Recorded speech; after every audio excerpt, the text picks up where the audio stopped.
Welcome, my emerging expat. You're tuned in to Let's Move to Portugal. I'm producer Dan, and I have the distinct honor of bringing you YouTube travelers and our resident Portugal experts, Expats Everywhere's Josh and Kalie. Each week, they'll inspire, they'll educate, and they'll accompany you on your journey to Portuguese residency. This week on Let's Move to Portugal, Kalie sits down with Dianne, who shares her exhilarating journey from California to the serene Silver Coast, navigating the realms of retirement, pet relocation, and embracing a new chapter in Portugal.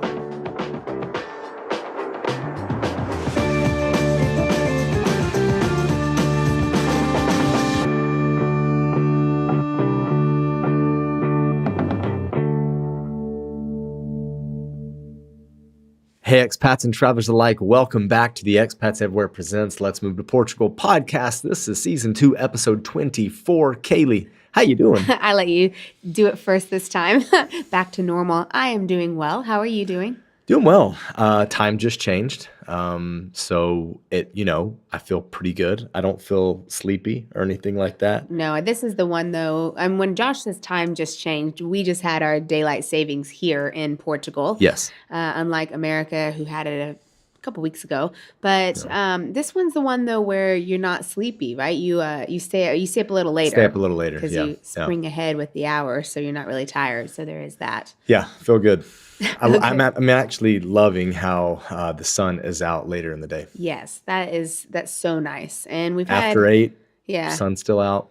Love it. It kind of throws you off though at first, right? Because it's like, whoa, it's that late? No, you know what? I've been anticipating it. So I've been like tracking it every couple weeks. Like, all right, what's the sunrise, sunset times? When's daylight savings coming? When are we going to get rid of daylight savings? Yeah. Like, let's stay on this. Like, let's stay on this exact time zone. That's the one. But that was apparently something that was talked about before COVID. I think the EU was going to do away with it. And I think they had voted on it and said yes. And then COVID hit. They're like, we can't do it anymore, guys. That makes no sense, right? Yeah. No. Oh, no, we don't know what to do. No. One thing, listener, that if you are just listening and not watching, something I'm giggling at a little bit is Josh and I are both wearing black, but I have a black T-shirt and Josh looks like his was black 20 years ago. This shirt is 20 years old. Very faded. Yeah. And so if you see us on YouTube on the podcast channel there, you can take a look at the difference in new black and old black. Listen, they don't make T-shirts like they used to. Like, this one's held up really well, apart from the collar fraying. Yeah. It's an oldie but a goodie. It's an oldie but a goodie. Yeah. So there is that. When I see our video, it kind of makes me giggle. Well, I think the important thing is our colors are different, so it distinguishes it in the visual. So you can tell the difference between the two of us, so we don't just look like one big blob with two heads. Exactly. Yeah. What if we were one big blob with two heads? That's okay. Okay. So this week, we were able to go check out the property multiple times, and that was awesome to be able to go by there, see the progress on the work. When I say property, for those of you who are new, we have bought a property in Portugal, and we are renovating it. Mm-hmm. And the date for completion has not moved, which is a good thing. So it's supposed to be finished by the end of June 2025. But demo is in full swing. So that's kind of fun because obviously you see stuff change quickly with demo, right? Yeah. Because it's just knocking a bunch of stuff down. Yes. And then in a couple weeks, the crane will go up. They've got to set the concrete and do all that fun stuff. So that should be happening. Yeah. When Kalie says set the concrete, they have to pour a concrete slab so that they can set the crane. But when I say set, though, I mean like the concrete has to set. Yeah, it has to cure. Yeah, that's it. I can use that terminology and make it seem like I know what I'm talking about. Okay. So if you want to follow that, then you can go to Let's Get Building with Josh and Kalie because we actually have a little on there now. We haven't done a video yet, but we did get some photos of. I got to videos coming though. Smash. Like I'm gonna start editing it after I do this coming week's edit that we haven't even shot yet. So that's going to be a fun one. But speaking of the channel, we just put out a video about the mortgage rates here in Portugal. I mean, it's more about than just mortgage rates, but mortgages are dropping in terms of the rates. So it's a good time to buy houses. We interview the guy, Rafael, the mortgage broker that we used. Yeah. So He's good though. He's very good. His team is very good. And thank you to all those who have emailed and want to get put in touch with him, I'm happy to introduce you. So you can email me at info@expatseverywhere.com, Yeah. and I'll introduce you to Raphael. And also Great. thanks to those that have used Raphael and have commented on the video that we put out on Saturday saying like, hey, he's awesome. He did a great job. He got me the loan. Yeah. Raphael's Good. team's great. All those things. Super helpful, great feedback. And yeah, that's kind of what's been going on in the world of Expats Everywhere YouTube. Right. So a couple things coming out. We've got a video about long-term health care that we're going to put out, and a few other interviews, and money, moving money, transferring money abroad, some of the logistical That's things. true. Yeah. So Well, hand in hand with a mortgage is transferring money in like the safest, most comfortable, and maybe even cheapest way, depending on how you look at it. Transferring money is a thing. It is like you. what do you mean? Of course it is. Where are you doing? Where are you going with that? No, like it's a thing that can stressful thing, feel you mean? it can Okay. feel very daunting to when you're Nerve-wracking. when you are purchasing a house in Portugal, the closing costs are immense because in general, as a foreigner especially, your down payment is going to be like 20, 25, upwards 30%. And there are people out there that are in our community that have bought houses with cash. So the amount of money that you have to transfer from USD to euros is just really high if you're American, let's say, or Canadian as well, with your CAD, Canadian dollar, whatever it is. So so we touch on that and the best way to do that and how we did it as well. So Exactly. okay, but let's talk about the podcast. So Yep. that's on the channel, the podcast. I sit down and I chat with Dianne. It was such an informative chat. I don't want to call it an interview, a chat, because they just went through the process. So they've just recently moved to Portugal, and she's very organized. And so talking about the steps for when they had their visa appointment in the US, it was SEF, but by the time they got here, the in-person appointment, biometrics, was with AIMA. So it's very, very recent. She was on the ball, has great advice, gives good information for what you currently need. So that's why it's really important to listen to what she has to say, because it's what's happened recently. Because she does touch on when you research online, there's a lot of outdated information because it's moving so fast, right? It is, yeah. So it's really good information. Not only that, they also moved with pets. So for those of you who are looking to move with pets, they have that information and how that went. They had a bit of a tough time with one of their cats, which is kind of a funny little side story in there. But just very informative on the process. And then, of course, we do touch on where they are and how they're liking it and how they're liking their recent move and their home. So it was a really informative and good chat that we had. Nice. And speaking of AIMA, we are going to update our courses because our courses all talk about SEF. And although SEF and AIMA are practically the same entity, I mean, they're different entities, but they're practically the same function. A lot of the workers actually moved from processing visas with SEF to AIMA now. Yeah. But and Dianne talks about that. We are updating the words that are used in the course, just to let you know that if you do purchase a course or you have in the past, it's going to be updated. You're always getting the most current thing that's happening in Portugal in terms of the immigration. We're not going to let that course die. No, I update it all the time as things change because things have been changing. But we waited a bit on the videos, on actually updating the videos from the SEF to AIMA, because this has been something that's talked about for years. So we wanted to see how the changeover went, because, it really has been talked about for quite a while. And then it's like they said they were going to change and then they didn't, and then the changeover was bad. And so we have just been waiting to update those videos. All the text is always up to date. And I have like little side notes in there, like, when I say SEF, it's AIMA now. And then we also have a video that explains that as well. But we are currently in the process of updating the actual videos for the course, just for things like that. When it says SEF rather than it says SEF, we'll change it to AIMA. But the information is the same. Enough with me and you. Let's get to you and Dianne. All right. Sounds good. Dianne, thanks so much for joining us on the podcast today. Now, I'm really interested to talk to you because you recently moved to Portugal. So you've gone through a lot of the different changes with SEF, AIMA, paperwork. So I want to dig into that for sure. And then we'll talk about the fun stuff of how you are doing adjusting. You brought your cats over. So lots of fun stuff to talk about. So let's back up initially and explain to our listener what you were doing before and why you chose Portugal.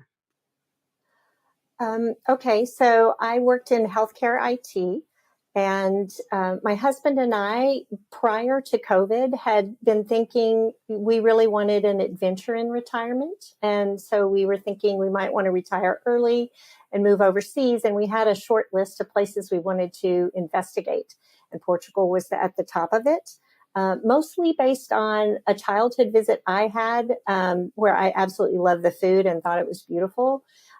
So we made plans to visit, but then COVID derailed us. And so once things opened back up, we said, well, let's start with the top of the list and let's go check it out. And we came out for a trip, saw a lot of different areas and just loved it. So we decided, why wait?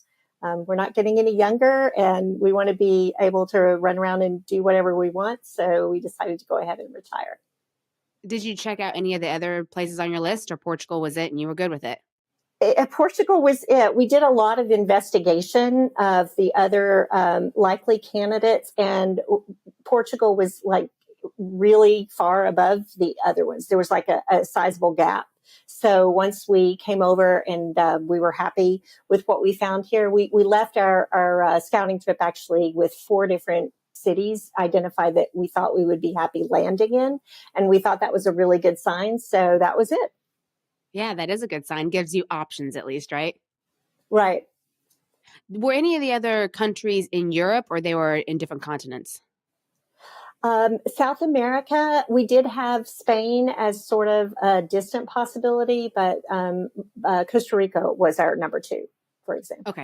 Okay, yeah, that's quite common, I think, especially for Americans. We think, okay, what's south of us, right? In Central or South America as options. But then when you have an idea that maybe I could do a European country, that's when it gets a little more interesting. Like, could Portugal work? Could Spain work? Are there any other options, right? Right. Yeah. Okay, great. So you decided on Portugal. You and your husband both retired at the same time? Yes. Okay. Well, And then he was like 3 weeks before me, I guess. okay. Well, that's still that in the grand scheme of things, that's still about the same time. Okay, great. And so then did you retire and then start looking into the paperwork, or you were going through the paperwork and preparing for the move before retirement? We were preparing before retirement. It was a journey for us because we knew that appointments were taking a while with VFS Global to submit your paperwork on the US side of things. We went ahead and we booked an appointment. And then we had like a target of trying to come 90 to maybe 120 days out, somewhere in that range. And that time frame ended up working for us. But that meant that I had to be strategic about when I turned in my notice, as did Eric. And we also got a pleasant surprise in that VFS Global had been really lagging in the San Francisco market. And then they just like got instantly better when we applied, and we were taken by surprise with how quick it was. Okay. But that was a good surprise. Yes, definitely a good surprise. Okay, so what state did you move from? And then you went through the San Francisco VFS? Yes. We had been most recently living in California. So that's where we were coming from. We lived in the Bay Area, which made it really easy for us because we didn't have to fly in and stay overnight. We just drove up and did our appointment. Okay. Oh, perfect. So how hard was it to get an appointment when you started looking? It wasn't too bad. I want to say that it was 2 months out, but early in that second month. We happened to just look at the beginning of a month, though, and that's when they tend to release a batch. So, and I didn't know anything about that timing. I just got lucky. Okay. And you created the login, checked and created the appointment online and everything, right? Right. Okay. So you go to your appointment, and at the time of your VFS appointment, was SEF still processing, or had the AIMA switch happened?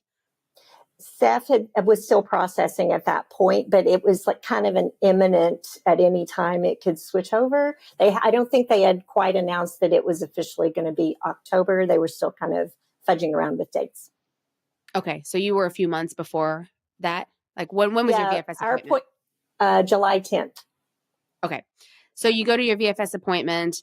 Tell us what that was like. What paperwork did you bring? How did you feel about that process? Did you make appointments for both you and Eric, or you each had your separate logins? Help the listener run through that process. Okay. We did make separate appointments and have separate logins, but I managed all of it because he doesn't really like to do that. He's more of like a building furniture logistics guy. So we were me, but double me basically. And I did all the paperwork organization for all of us.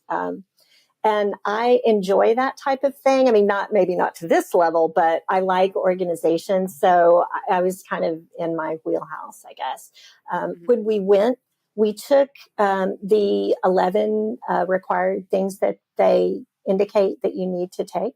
And it's been a while, but it's just the standard list, the certified copy of our passport. We took, one thing I took that was extra was I took our marriage license that was certified and apostilled. And at that point, I didn't have it translated. I had it translated when I got over here for the AIMA appointment. We had the 3 months of finances, both on the Portugal bank side and the U.S. bank, and had a lot of mutual fund backup as well, which they didn't seem that interested for us because with Eric's Social Security, the amount that we made was adequate, so they were less concerned about savings for us. But I did include the savings, and I did include the statement of the estimate of what ultimately my Social Security will be when I'm able to take it. So I think that helped us as well. And then the application, I'm trying to think what some of the other things were that we took. We really didn't take anything usual. We just, everything that anybody wrote online at any time that they said, oh, I took this, we took it too. So in your class, I think you said overbring. We subscribe to that. Yeah. I think it's always better. That's what I definitely say. And the course you're talking about, we have a D7 and a D8 course for you listener, if you want. And I also have a checklist. You can email us about this checklist too of what you need. But I always say that like bring up and over, proof of everything just in case, because they can always take stuff out, right? But you don't want to get stuck with them saying, well, where's this? Because sometimes it's just the person you get that day and they're just being a little finicky and you're like, oh, I didn't think I needed that. And they want that, right? So you might as well just bring it all. Right. We brought everything, and they instantly threw a bunch of stuff back in our lap. And then we had everything in order they needed. And then at the end, they were like, do you want to add anything? And I was like, yeah, these financial things, please. Cause I was just worried, I wanted them to make sure they had everything. The interesting thing was, in that stage, even though it was still SEF, but right before we were applying in July, in May, they introduced some new visa types. And so I had this up until the day of or the day before feeling of, am I a D7 or am I this new thing called family member accompanying D7 visa applicant at the same time? And I didn't really know. So I prepared my packets both ways and my letter both ways, my letter of intent, and ultimately decided on the second one since I don't have a pension at this point. Okay. So at the VFS office, you asked them what exactly am I applying for? Did you ask them? I did. And that was funny too. So I asked, I prepared it both ways. Which way, looking at our stuff, do you think I should do it? And they said, the person taking it said, well, you're definitely a D7 because you are on the bank account and you're on the lease. And I was like, oh, okay. Well, here's that packet. But not really. I still was nervous about it because he gave me back my financial stuff since we were going under Eric's money. And I was like, well, that sounds more like I'm accompanying. So just in case he put us strictly in the D7 category, I just forced him to take my financial paperwork as a precaution. And he did that. He agreed to do that. But then when we got our visa back and I looked up the type of visa I was issued, it was issued the other one, the accompanying family member. Does it say D6 no, on it? It still said D7, but the articles and stuff were different. And they were the kind where you accompany family member. Okay, yeah. So it sounds like what happens is because Eric's financials sufficed for both of you, you were just considered a dependent rather than an independent D7 applicant.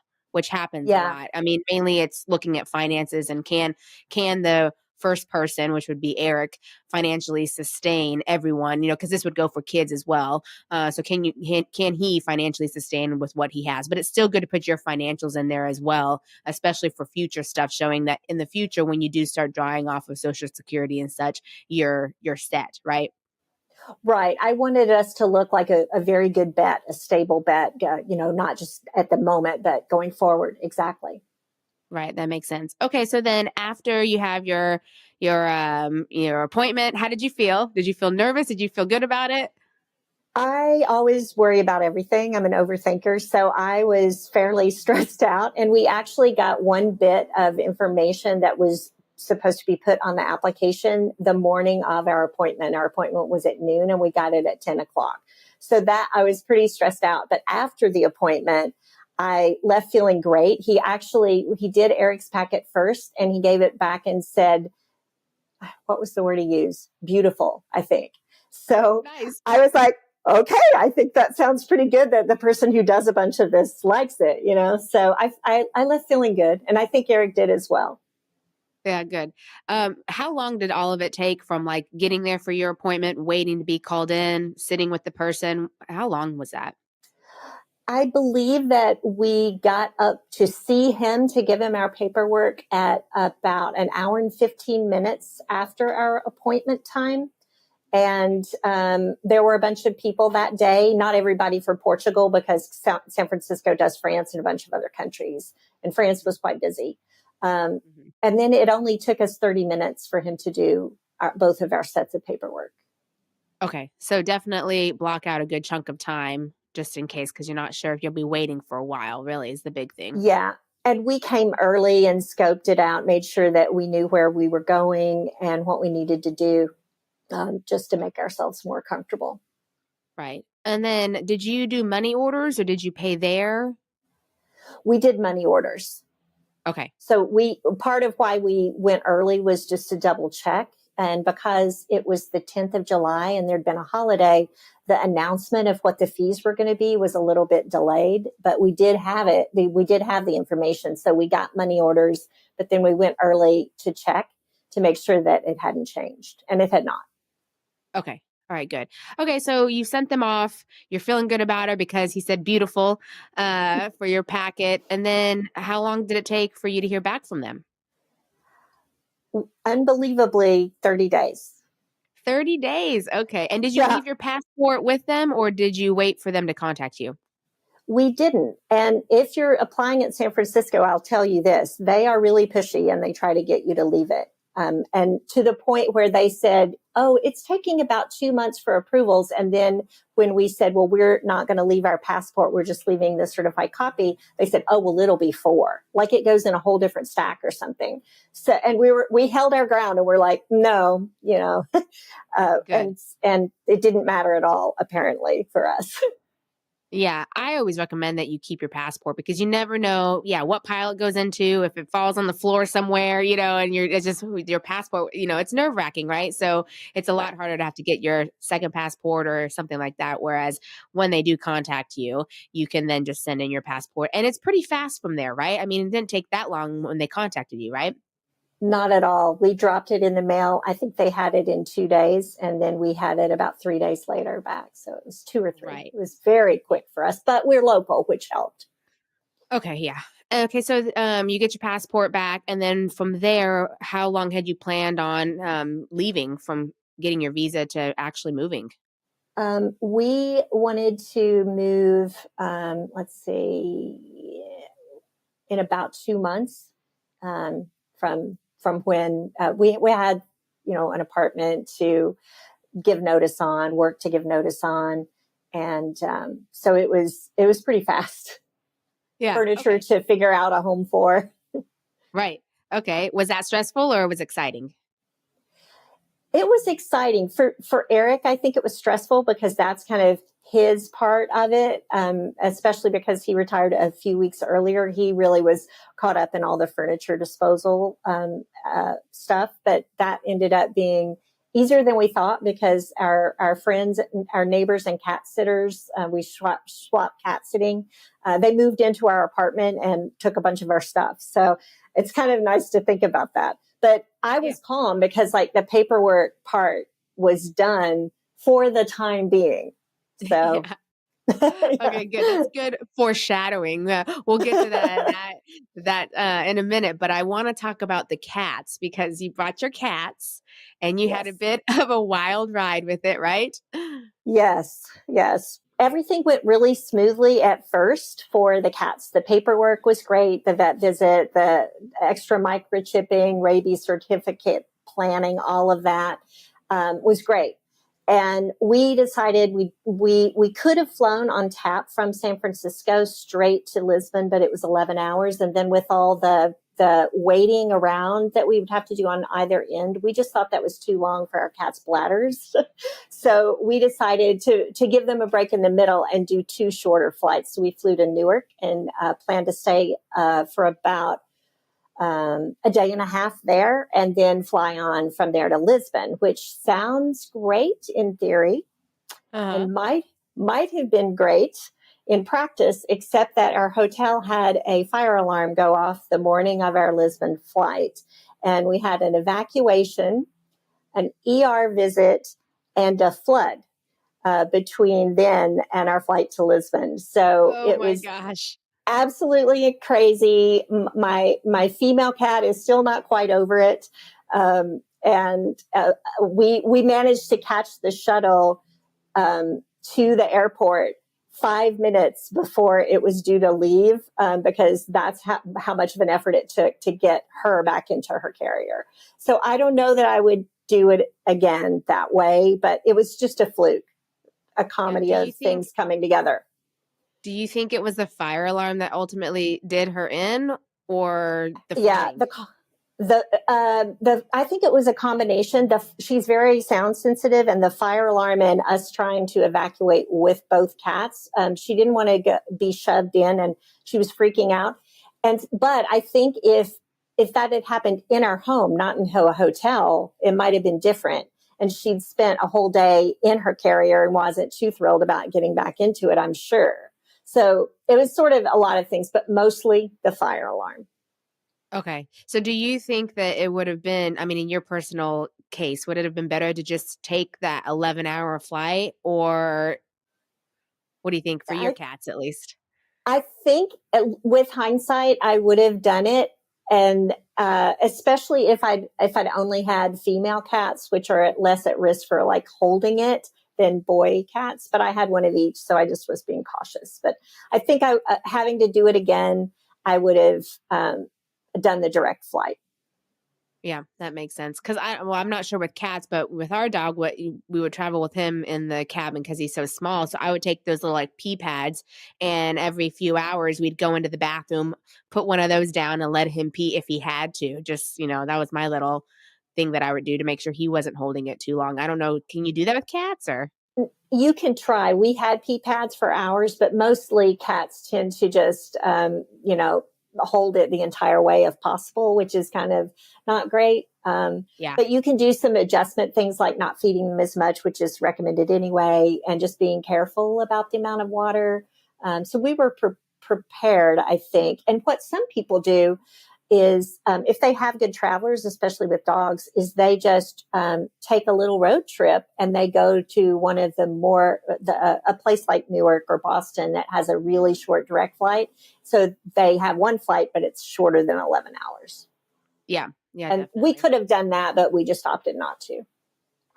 Okay. So you made it to Lisbon, and then when you were in the airport, you went and saw the vet by the baggage claim, right? You did all that? Right.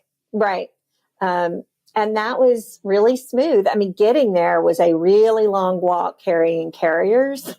But the vet was really chill and he scanned our cats and he gave one of them more of a physical exam, but because of the situation with their female cat, he just basically waved the microchip over her carrier and said, "We're good," and looked at it and went, "She looks healthy to me." And then took our money. Yeah. How much did you have to pay? Do you remember? I don't remember. I couldn't even hazard a guess. Whatever the current thing was, it was pretty reasonable. Yeah, because I mean, obviously for us, it's been several years, but I can't remember. It was like either 30 or 50, something like that. Yeah, I 80 popped in my head, and maybe it was 40 for both, but I could be completely wrong. Yeah, I can't remember either. But okay, so you did that, and then once you got into Lisbon, you found a vet. And do the cats have their EU passports yet? They do. Our boy cat, who's a super traveler and really chill, got his like a week after we landed, went to the vet, the whole thing. With the girl cat, she needed a little more babying. And so we persuaded our wonderful and brave vet to come over, and he did her exam at our apartment.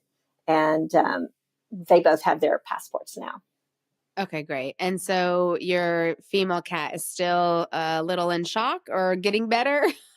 She's better. She's a lot better. Mostly her personality is back to normal, except she is, we're able to pick her up now, which we couldn't do at first because she was so scared of every little movement you made. But she's good now. And we can pick her up for things that we need to, but we kind of reserve it for just need to things. But she's still, with that unexpected sound, which has been fun with the workmen, she still does this like amazing cricket straight up in the air jump when she is frightened by an unexpected noise. But every day she gets used to more and more of the noises, so she's good. Okay.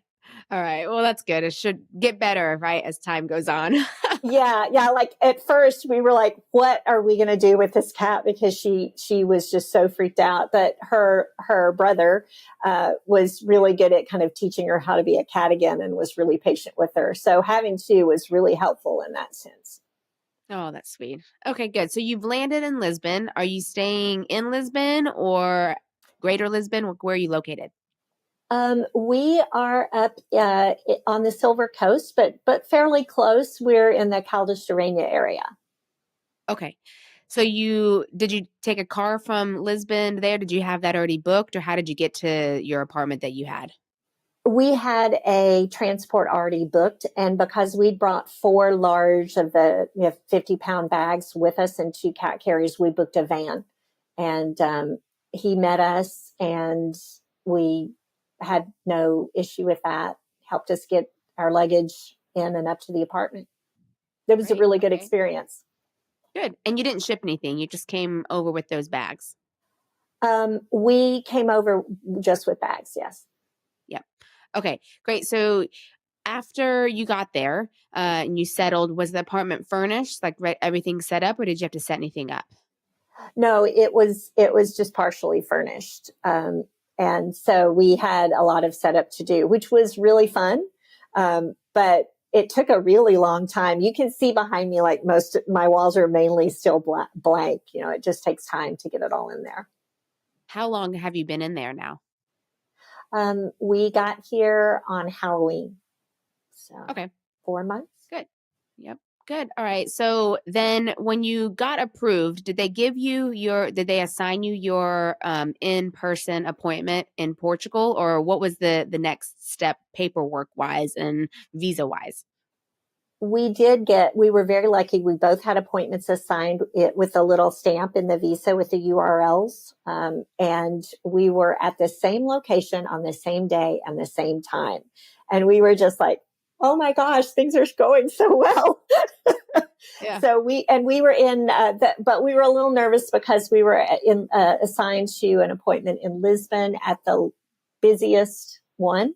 So we were a little bit worried that could mean that it would take a long time to get our cards. But we figured they did a lot of people, so it should be a pretty smooth process because they're going through volume. Okay. So at the time of that appointment, was it SEF or AIMA?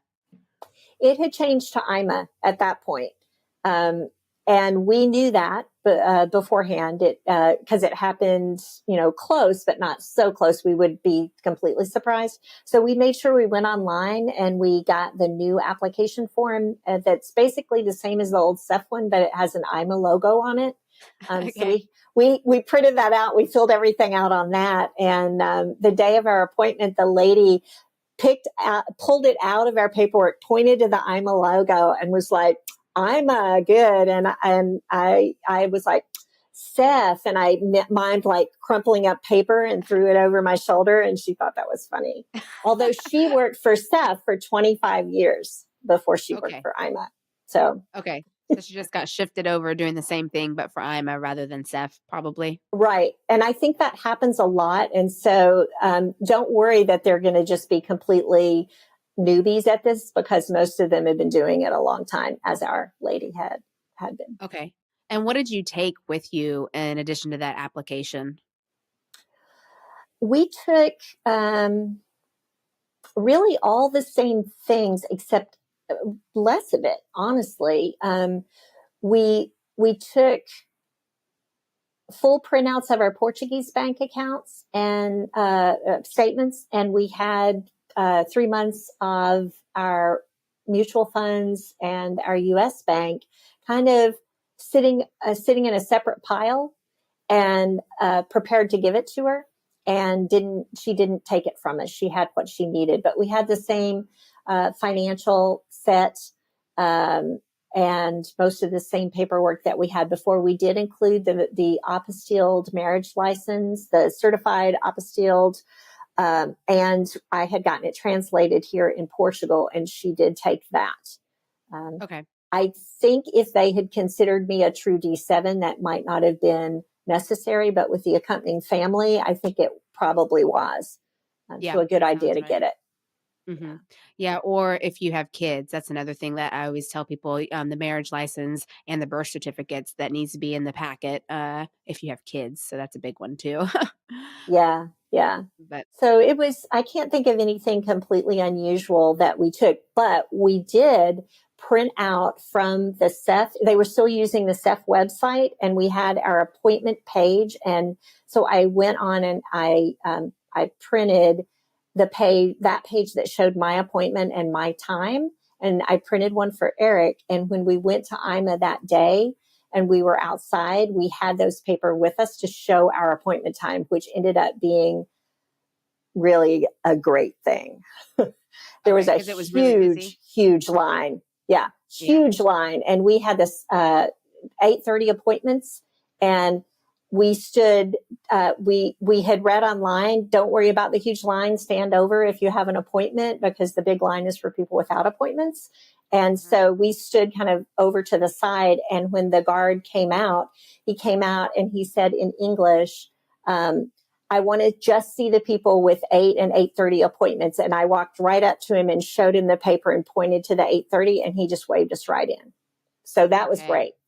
Yeah. Really good. Really good. Then have that printed out and proof of that. Really important. So you don't get stuck in that line or just lost in the shuffle because you don't have the proof, right? Right.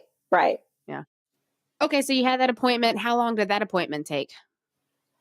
40 minutes for both of us, including biometrics. All right. And then you're done with that appointment. How long did it take for you to get your residency card? Not bad. 60 days, essentially. I got mine a few days before Eric. But yeah, about 60 days. And was Eric sweating it when you got yours and he didn't get his? No, he figured, he had heard stories that people were different. He was a little bit nervous, but it was cute because the mailman that delivered mine, Eric signed for mine, and Eric said, just one?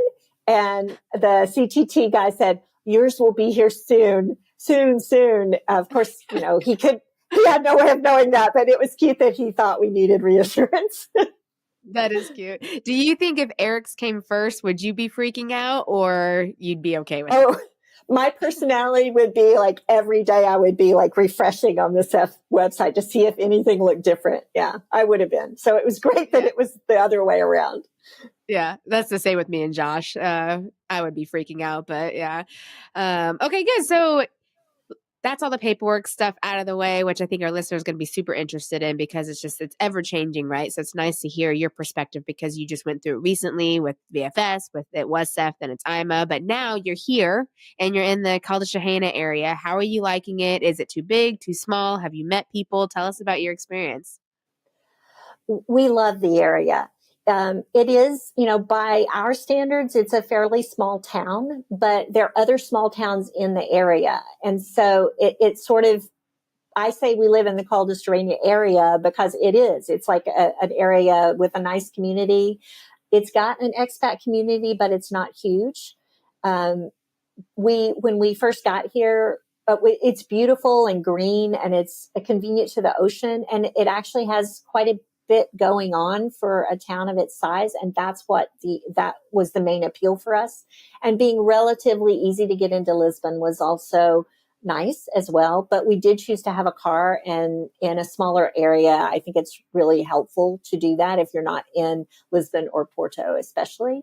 Shortly after we got here, Thanksgiving happened, and they had an expat event at the hotel around the corner from us. So we attended that, and we met some expats early on. But even before that, in a little restaurant that we just wandered into, we met some expats because the owner knew them. And when they came in, he said, "Oh, you should meet this couple. They're new, and they're from the States too." And so we met, and now we've become friends. And they have a cat as well. Okay. All right, good. Are you noticing, is there a specific age demographic for the expats there, or you're noticing like families, retirees, a whole mix, or is there a certain type? At the Thanksgiving group, I would say there was a good mix, but it skewed a little bit older like us. But that said, we at our table had a mix, and we had people in their 30s there.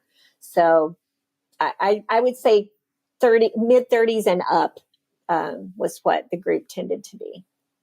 Okay. And where were some of the other places that were on your list of possible cities you could live in before you chose the Caldes area?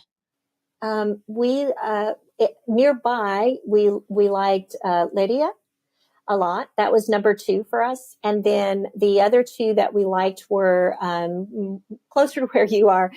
We really liked Villanova Famalicão and Guimarães. Okay. Okay, great. And so are you happy with your choice? Yes. Yeah. We're very happy here.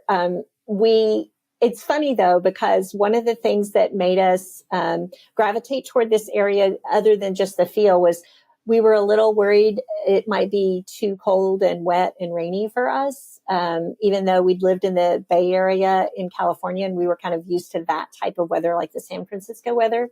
And so I think that steered us a little further south, but the Caldes area, it tracks more with the north as far as being cooler. And it's totally worked for us. We love the climate here, the little microclimate. Okay, great. That sounds good. Well, any final advice you would give to our listener on the process of, retiring, moving over here, the paperwork, maybe emotions and expectations, anything like that? Yeah, definitely plan that things are going to take longer than you think, because it's really nice to be pleasantly surprised, and it's not good to think you're going to be the golden person who has everything perfect and then you don't, and you just stress yourself out. Paperwork wise, I found that joining Facebook groups with other people that were moving to Portugal and staying in tune with your YouTube videos and other vloggers were helpful, because they really had their hands more on the pulse of what was going on and the changes with the transition. And you got to hear about specific experiences of people who went to exactly the same VFS Global office that you did, like the month before you went, and what they were asked for. So I found that very calming, because I could see, am I really going down a rabbit hole here of like over preparing, or other people doing a similar thing to me? And it kind of kept me grounded. So I would recommend those 2 things. Okay, great. And at Expats Everywhere, we believe that living abroad transforms lives. So how has moving to Portugal and living abroad transformed your life? Well, it's early days, but we've both noticed that we sleep a lot better because our stress level is lower, because we are retired, and it is a smaller community that's more laid back. But so I think that's been the most transforming thing about it. And we also just get up in the morning and we have this sense of we've started a new chapter. And that's very invigorating as well. Awesome. Well, Dianne, thank you so much for joining me today. Oh, it's been my pleasure. I was really pleased to be invited and hope it will be helpful for someone.